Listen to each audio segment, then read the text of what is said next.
Hello,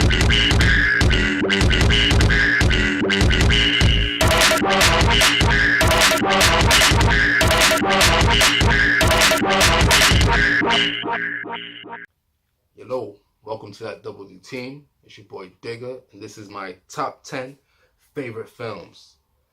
I'm a film guy. I love movies, and this was a very hard one. It was kind of easy, but hard, so I didn't put these in any kind of order. And there's still other films that are out there that could have been on this list, but these are just, I like to do everything like rapid, you know. Give me 10 films, bop, bop, bop, bop, bop. And all the films I name are classics. No matter what time they came out, they're still classics. Moving along, my number 10, old school enough. A lot of the people out nowadays probably don't know what it is, but it's Love and Basketball. That movie was, growing up, I liked playing basketball. And I thought it was a dope movie of, you know, two kids growing up, both into basketball through their career, playing it. You see the ups and downs, and they had a little thing for each other and didn't work out. And as they get older, they got back together. They're like, oh, Love and Basketball. But yeah, that was a dope movie. Dope movie. Moving on, because we're just moving on. My number 9 is Goodfellas. Classic. Joe Pesci. Say something funny. You know, say something funny. What the fuck is funny about that? What the? I had him going there. I had him going. Yeah. Joe Pesci, he was outstanding. Oh yeah, Robert De Niro and Ray Lalita. Can't really pronounce his last name, but that was a dope film. That was the first time I seen Joe Pesci. As not that guy trying to break into someone's house. A lovable, you know, Home Alone. I was thinking this guy is very, you know, he was funny. And then I seen him in this and I was like, yo, he's fucking crazy. And then I seen him in like, what was after that? Casino or some shit like that. Yeah, Casino. And he was trying to pop the guy's head with the vice grip. I was like, this guy's fucking nuts. Who is this guy? It's the same guy. But Goodfellas is, you know, a true story too, you know. So you got you gotta watch it out there. But yeah, dope story. Showing these guys growing up, what they did when they was in the mob and all that. It's gangster. Classic movie, yeah. Moving on. My number 8, King of New York. Christopher Walken. Yeah. I can't remember the guy's name. He played Horatio in CIS Miami. He was in it. He popped up a young Horatio. Wesley Snipes popped up in it. You know how old school this is? Wesley Snipes popped up in it, and he wasn't even a main name that popped up on the shit. You know, Lawrence Fishburne was in it. The dude who played Gus Fring, he popped up in it. A young Gus. Yeah, man, there's a lot of old school characters in it. Dope movie. You know, the king locked up. He comes out. He wants the city back. You know, a nickel bag gets sold in the park. I want in. You know, that's how he got down. Dope movie. If you haven't seen it, I really suggest you check it out. You know. Moving on. Number 7, The Wood. That's I consider that a classic. Me growing up, it for guys anyway. Like the stuff that we kind of went through, meeting girls, having sex for the first time and stuff like that. That movie kind of covered it, and it kind of made like a joke out of it to show you like what not to do type shit. If you're smart enough, that's how you will see it. Like, don't do what they're doing, you know? Take time, get to know the person, and everything that I didn't do, basically, you know? Like a coming to age film. Yeah. Get old coming of age film. Yeah, it was, you know, I suggest everybody watch that movie. That movie is joke to this day. Was it Omar Epps? Tate Diggs? Can't remember my guy's name. The bald-headed dude, man. But yeah, classic movie. Moving on, my number 6, a hood classic, Menace to Society. You got motherfuckers like Kanan O'Dog. Like, what you say about my mama? I don't want no trouble. Oh yeah, that's where it came from there. Menace to Society. Hugh Brothers. I remember that. Tupac was actually supposed to be in it. I'm not too sure which role he was supposed to play. Probably Kane. But the way he reacted when he didn't get the role, maybe O-Dog, you know? But yeah, that would have been dope to see him in that. Cause it turns to be a hood classic. Got MC8 in it. You got Pinky, nigga. I'm pretty sure Too Short was in it. Samuel L. Jackson popped up in it. AJ Johnson. There's a lot of people in it. Jada Pinkett, she popped up in it, you know. OG Bobby Johnson, I can't remember his name. But the guy who played OG Bobby Johnson from South Central. Bobby Johnson's son. Yes, me, right. Yeah.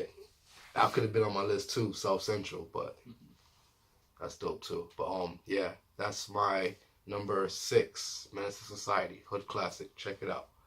My number 5. This is my favorite film of all time. It's in there, definitely. If I'm chilling with you and we're talking about movies, there's a big chance I will bring this up, and there's another chance I'll bring up how come they never made a part 2 to it. Number 5, Forrest Gump. Think about it. How could it wasn't a part 2 to it? I mean, his son was smarter than him. I'm pretty sure he can run fast. Nah, you can't run faster than him. Forrest was fast as fuck. But Forrest Gump, Tom Hanks, a life story.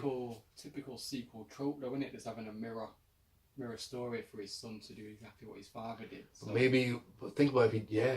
I think that'd be dope though. Just be. What's the point of seeing that? Don't it's the same as the first one. Because say his son didn't make it. His son went to war, the Gulf War. Leaving it off after one though lets you think of a few variations there, innit? But yeah, because Tom was blowing up in the 90s. Yeah, he was blowing up. You couldn't fuck with him. He was signed up for so many films that he probably didn't have time to fit in the sequel. He was just doing so many rom-coms with Meg Ryan. Yeah. Forrest Gump, that was I liked it. I had the tape. I'll probably watch that movie over 1,000 times back in 97 alone, just in that one year. But yeah, man, that movie was dope. He ran across America. When he got to the other side, he ran back. And he went to the war, became a hero, saving damn near his whole fucking platoon. Could have been a table tennis champ. You know, he played in the Olympics. Well, not even the Olympics. Went to China. First person to play ping pong in China since forever. You know, shrimp and boat captain. Millionaire, invested his money in Apple, Microsoft before he even knew what they were. He just in some type of fruit.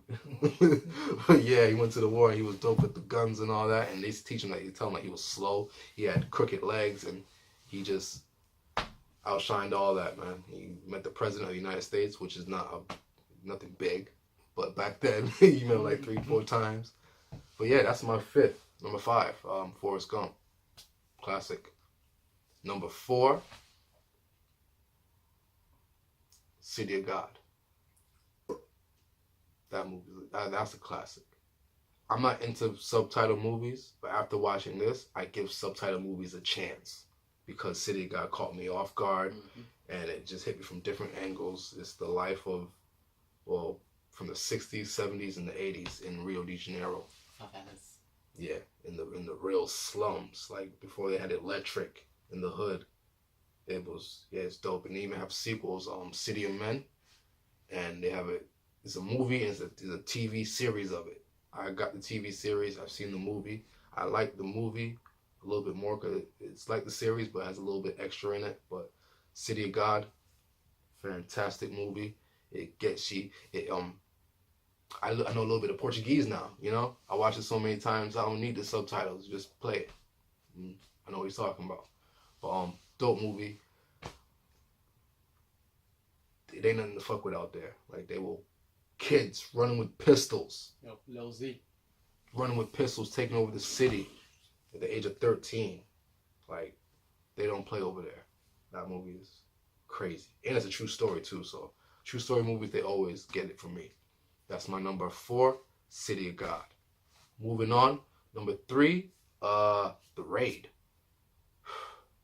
The crazy thing about this is, I don't know who any of the actors are in this. Eco Waste. Smart motherfucker. I couldn't tell you who. That movie is so dope. I remember I first seen it on the bootleg. Someone gave me a bootleg this anyway.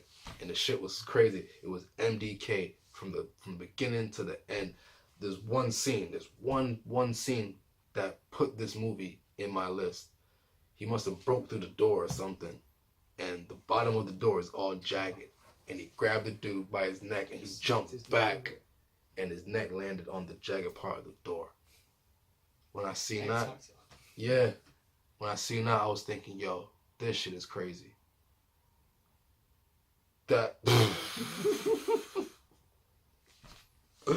I watched the second one a couple times. I always fall asleep on it. Not saying that the movie's boring. I just always pick the wrong time to watch it, like probably 2 in the morning, or I done rolled up like 4 or 5, and I done ran through 3, and I got 2 looking at me in the ashtray, and it's, you know, it's not happening. But it's still a dope movie though. I think there's even more MDK, or probably equal amounts of MDK in the second one. In fact, the second one's pretty dope too, you know. Now I'm thinking about like the little prison scene. He's fighting in the bathroom and he just... Anyway. But yeah. That's, yeah, exactly. But remember the guy he fought at the end with long hair? Oh yeah. My guy's a beast. Yo, number 3, The Raid. Check it out. Moving on. Number 2 on my list, which I could have picked any of these movies from this director. I was gonna say. And it could have made my whole top 10. Tell the truth, but I want to broaden it out a little bit. I want to put you guys onto my selection. But like I said, any movie from this director you could put in any list, and it's still dope. But this one is The Hateful Eight, Quentin Tarantino. Man, I think he's probably one of the best directors from my time. And like Scorsese's a little bit before my time, but he still carried on from my time. But yeah, he's probably my generation. Quentin Tarantino, man, he's on it. This one was The Hateful Eight had fucking hell, who didn't have? Who popped up? Who was just random for me? Channing Tatum popped up, and when I seen him in it, I was thinking, nah, this is just weird. I'm thinking start dancing or some shit, start dribbling the ball or some shit. But yeah, Channing Tatum. He usually likes to have like one mainstream popular actor in his films, and most of his original cast, like Michael Madsen, Walton Goggins. Yeah, those are like point blank. The movie was just it's a next. Roth. Tim Roth, he's in a lot of his movies too. Yeah. It was a typical Tarantino movie, blood splurting everywhere. I should have put Django in that motherfucker too, thinking about it. Yeah. But you were thinking, yeah, Hateful Eight, man, it was crazy. I don't want to give it away or nothing like that, in case you haven't seen it. Cause I think that's a good movie, and it's a long ass movie at that. So if you like sitting down, relaxing, getting into stuff, I would suggest Hateful Eight. It's a great movie, great acting. Got Samuel L. Jackson in there, and he actually says "motherfucker" more than you would expect. But could have had any Tarantino though. Yo, any Tarantino flick, Pulp, any Tarantino Django, flick, Bastards, any Tarantino. I was thinking about Reservoir Dogs. You know, hi, it's the pink. That's the original. That's the first. But I picked Hateful Eight, even though you know, come on, the next Kill Bill. Kill Bill 3? I mentioned that. You also see his video. You seen that? Okay, so I said it too, goddammit. Remember that shit. But yeah, I seen the little clip of it, and I'm guessing it's from Vivica's daughter. Yeah. If you want beef with me, come. Is it directed by Tarantino? I think so. I think that's his last one, you know. Remember we were talking about making one last one? Well, that's the true Hollywood story, and it's coming out this year. About Manson. Is it? Charles Manson. You know he's a big fan of them too. Weird. So, yeah. I mean, you're a good director, no? If it's not Tarantino, I'm not watching it, and it's just straight to DVD, in my opinion. We'll have to see. But yeah, hopefully Tarantino has something to do with that, because that would be dope. That would be very dope. Fucking hell. The Hateful Eight. Number 1, like I was saying before, this director, not from my time, but he carried on from my time. Martin Scorsese, The Departed. Like, I can watch this movie a million times and never get tired of it. Every time I watch it, I feel like I'm from Saudi projects. You a cop? Are you a knock? Are you a knock? Are you a cop? Are you a knock? Yo, the accent, mate. Yeah, like Jack Nicholson, Mark Wahlberg, uh, DiCaprio, Leonardo DiCaprio, Martin Sheen.